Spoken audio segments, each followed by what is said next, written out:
And why Web3 matters, we say because more freedom, no central company controls everything, more privacy, your information is private, and then more opportunity, even though you don't have any knowledge of what Web3 is, I think you can still, there are still opportunities for you.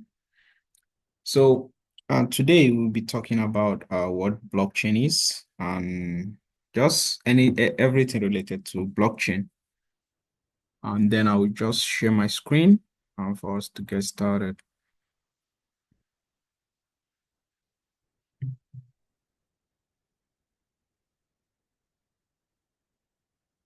Okay, a minute.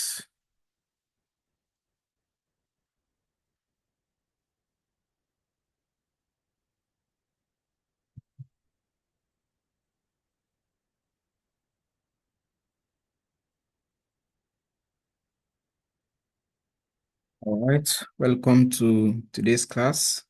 Um, like I said, our topic is blockchain. So what I think so many people here heard the word blockchain, but they don't actually know what it means, or maybe they have like little knowledge of what it actually means. So today we are going to break it down. So blockchain is a distributed, centralized digital ledger that records transaction across many computers in a way that ensures the data is secure, transparent, and tamper-proof. So a simple example is a blockchain is a digital record book that stores data in blocks. These blocks are connected, that is, they are linked to each other in a line. That line is chain. So let's say you have a book. You write, maybe you fill that page and you turn it over. That's basically how the blocks work. So the you just continue. You are not going to start a new topic. You just, maybe you are writing and then that page is full. You just turn over the page and continue from that previous page. So that's like the basic, the simplest explanation for blockchain is. So it's blocks, and then once that block is full, it goes to the next block. But the only difference is that the previous block is immutable; it cannot be changed. And once it is written, it is written, it can't be changed. And that's why it is very, very difficult for people to hack any blockchain platform, because those blocks just continue to create themselves, and they continue to create themselves in using the previous block, and they have like a hash where it contains number and alphabet. It's very, very long. So before you even type that, I think the new block is going to be created. So that's what makes blockchain very, very secured. So example, I think of a notebook where each page is a block. Once a page is full, you turn to a new one and continue. You can't change the old page. Like I said, is immutable. You can't change. So why is blockchain special? Blockchain is special because data cannot be changed once added. Everyone sees the same information.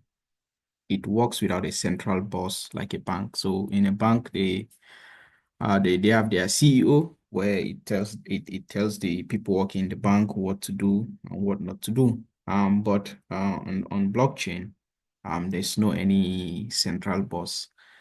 Everyone is the boss of himself or herself. You control where you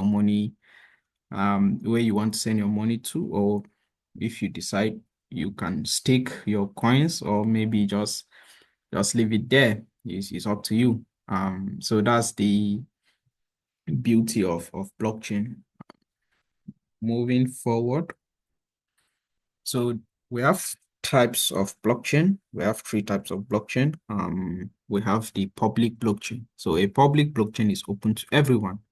Anyone can join, read, write, and help run the network. No permission is needed in public Blockchain, anyone can see all transactions. In our last class, we talked about Explorer. So if I create my own blockchain company, I would definitely must have an Explorer where someone can just type in my wallet address and see all the transactions that was made with that wallet address. So you can see the receiver, you can see the money that has been received. You can see the money that has been sent out. And also, you can see how much I have in that wallet. So that's what public blockchain is. It's very secure, but can be slower due to the high number of people using that blockchain. And Ontology Network is a public blockchain. So yeah, the second one is private blockchain. A private blockchain is used by a specific group or company. Only people with permission can use it. It's controlled by one company or person.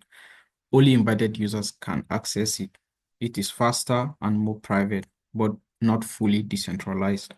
So private blockchain is maybe, let's say, a company that want to run on a block, they want to build their company on a blockchain. So they don't want to share their information with outsiders. Only the people that are working in that company have access to that blockchain. So that's why it is private.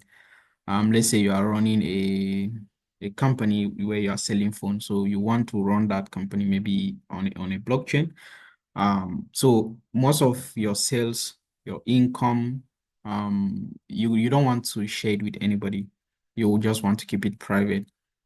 So that's example of what private blockchain is.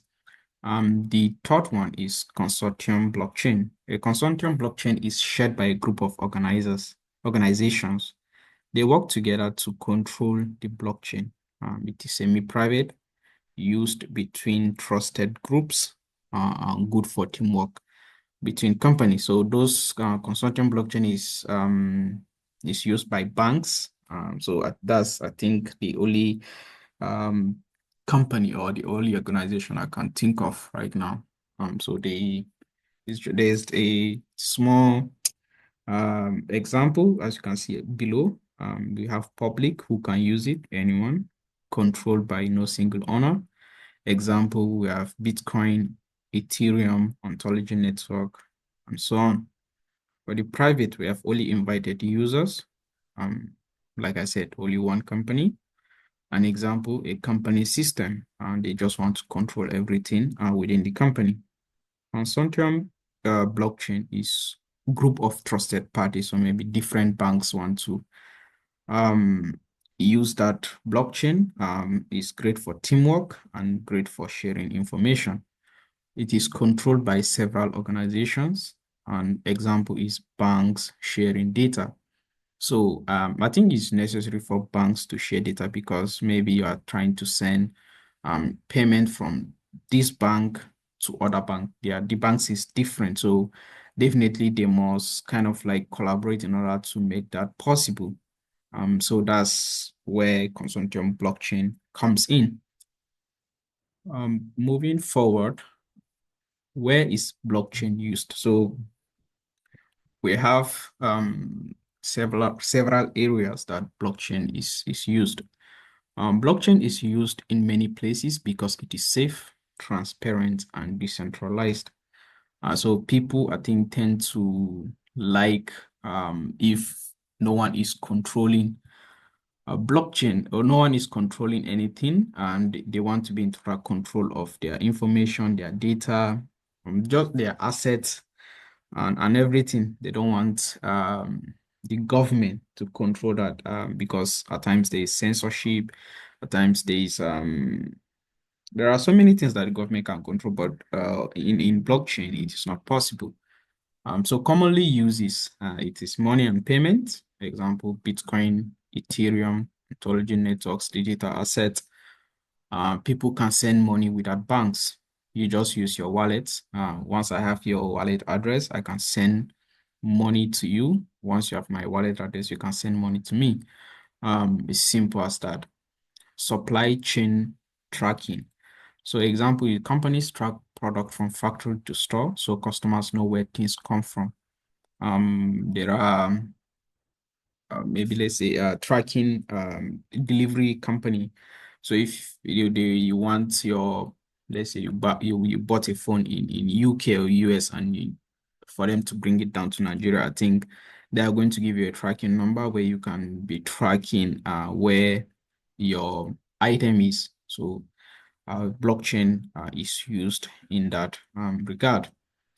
Digital identity, example like ontology networks help people and companies prove who they are online safely. Like I said in our first class, we have Ont ID, where your identity is secured and is in your control.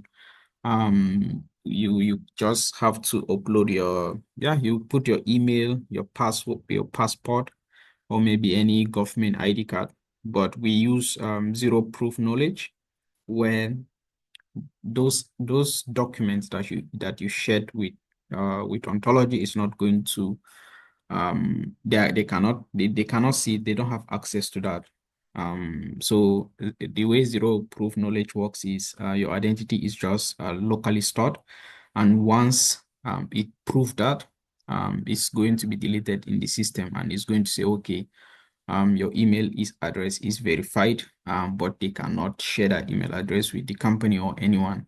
They will just tell you email address is valid, that's all. Or your passport. They will just tell you, okay, this person is from Nigeria, he's above 18 years old, and his passport is valid. That's how zero proof knowledge works. And for voting, blockchain can, excuse me, blockchain can make elections transparent and reduce cheating. Like we know in Nigeria, we still use ballot papers, where voting can easily be altered. But on the blockchain, once something is written, once you make that vote is immutable, you cannot change that. We also use blockchain in healthcare. An example is storing patients' record securely and privately. So that's where blockchain is used. And excuse me.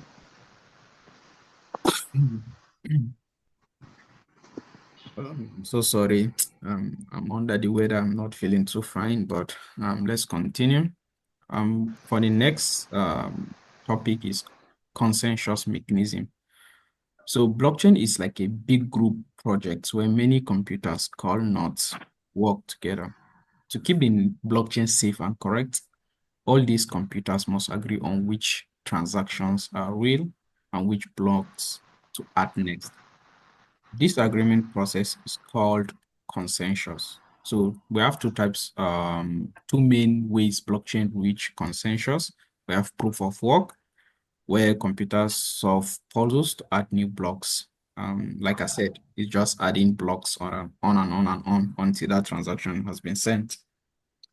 An example, we have Bitcoin uses this. It is very secure, but uses a lot of electricity. So for you to mine Bitcoin, I think you need a lot of electricity, and the system you are going to use is completely different, which makes mining of Bitcoin very, very difficult and not accessible to everyone. I think right now, if you want to start Bitcoin, the mining I think is going to end in the next 5 or 6 years. And if you are interested, for you to set up a machine, in order to run that, you are going to spend more than $10,000, which is very, very expensive. Which I think the second one makes it easier for us to earn more money, or maybe to let's say to make a living on blockchain, which is proof of stake. So people with coins stake, as they locked their coins in order to support the network, for them to get a chance to add blocks. So if you have a coin, and you'll be like, okay, I'm not doing anything with that coin, I want to stake it. Once you stake it, you are supporting the network. You are providing more security to that network. So and in exchange, do that network that you stake your coins on will reward you with some coins. So we have like different ways to in order to earn on blockchain, but this is one of the ways. And most of the time, the node runs 5 to 21 days. So after that, they will give you your coins. If you want to lock it again, you can do that. If you don't want, you can just withdraw it. But it's very simple and easy to do it. It's not difficult. It doesn't require any technical skills for you to understand how it works. And the other example is Ethereum and Ontology Network uses proof of stake or similar method. Yeah, in Onto Wallet, you can stake your coins and you can stake like I said, we have two coins, ONT and ONG. Once you stake that ONT, you earn ONG. I don't know the APR on how they reward people that stake their coins. I'm still learning, but let's go. And then proof of stake saves energy and is faster. You don't need to set up any machine to be running 247. You just stake your coins and then the wallet will do that for you. The blockchain just run in the background. It doesn't require any energy. It doesn't require any electricity. It's simple and fast. Um, so far do anyone have any question? Mandy, okay. Mhm. What's up, mhm? Yeah, who is talking? Jiki, ba mu yin zai. Hmm? Micah. Micah, mute your mic, please. Sorry, sir. Okay, I think no one has any question. Let's keep on moving.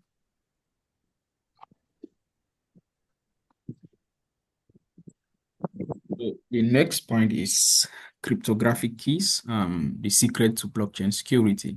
Blockchain uses special keys to keep your information safe and proof unstuck. These are called cryptographic keys. We have two types of keys, the public and the private. So the public key, this is like your address or phone number that you can share with anyone. Others use it to send you money or messages. It helps people verify that something came from you. So public key is just your wallet address. That one you can share it with anyone. Maybe someone wants to send you money, you just send your wallet. They can easily send the money to you, to your wallet. There are right now, Ontology is working on enabling people to send messages via our Onto wallet. So the only thing maybe the other person will see is your wallet address. Is not going to see your name. So that's like how public key works. The second one is private key. This is like your password or secret code. I think people that created Onto wallet, they created a wallet in Onto wallet. Um, they were asked to put a password. So if I know that password, I can be able to steal your asset, which you cannot even share your private key. They are going to give you 12 passphrase. That if I have that passphrase, I can steal your asset, or if I have your password, I can steal your asset. But the most important thing is if you are creating a wallet, you don't need to share that. You don't even need to screenshot that passphrase. Write it on a piece of paper and save it somewhere else, so that people won't steal your assets or money in your wallet. So you must keep it secret and never share it. It lets you access and control your money or data. It also allows you to sign transactions proving they are really from you. So if I know your passphrase, I can steal your money, like I said. Or if I log in on your phone and then I want to make a transaction, they are going to ask for that password. And then once I know your password, I can type it in and then transfer the money in your wallet, which I think you don't need to share it with anyone, either your passphrase or your password that you used when registering an account in any of the wallet app that you use. So we move on to blockchain architecture, how blockchain is. So we have layer one, that's the base layer. This is the main blockchain where all transactions are recorded and secured. So layer one is like an entity of itself. The people build on that. So they are their own company. They run their everything by themselves. So that's what layer one is. They are not built on top of anything. They are their own blockchain. So example, we have Bitcoin, Ethereum, and then Ontology Network. We have so many layer one blockchain companies, but those three are just like the example I put in here. So layer one handles everything, but can be slow and expensive when many people use it. So Bitcoin, I don't know, the transfer fee of Bitcoin is not that high, but the transfer fee of Ethereum is very, very high, very, very high. But in Ontology Network, we only have a fixed transfer fee, which is 0.05 ONT. I think $1. Layer two, this is built on top of layer one to help process transaction faster and cheaper. It takes some time off layer one by handling transactions separately, but keeps security from layer one. It helps layer one. We have smart contracts. Automatic programs on the blockchain can run by themselves when conditions are met. So these are a released programming language where developers will kind of like set a condition. If that conditions are met, the transaction or whatever you want that app to do, it will perform it well. We have wallets, so apps that store your keys and let you send, receive digital assets. Data assets are like cryptocurrencies or NFTs. Anyone. We have DApps, it's decentralized apps, application built on blockchain using smart contracts with no central control. I think time is, we only have 8 minutes. So I need to cover this lesson. I think remaining just 2 or 3 slides. So real life use cases of blockchain. We have digital identity. It proves who you are online without showing personal document. Sending money, send money directly without banks. Like with this, I think we've all know that one. Supply chain tracking, track product from factory to store to make sure they are real. Voting, make elections secure and transparent. NFTs and digital ownership, proof ownership of art, music, or game items. Like in the starter pack, I think some of our community members receive their coins and NFT. So once they accumulated more than 10 NFTs, they can convert it into cash. But NFT is just like saying you are part of the community and here is your loyal member NFT, just showing that you belong here. We have gaming and D apps, play games or use apps that runs on blockchain. Uh, Example is you can earn tokens while playing. Next, how to use a blockchain wallet. So a wallet is an app that lets you send, receive, and store your crypto safely. You create a wallet, you download an app. They are going to give you a passphrase, some 12, some 32. You just need to save that. Store private key safely. Your private key is like a password that gives you full control of your wallet. You can send and receive crypto. You can connect to the apps. There are some website where you have login options using your wallet. You can do that. It's very, very simple and easy. Okay, so that's all for today as we we have 6 more minutes. So I think I'm going to stop here. Does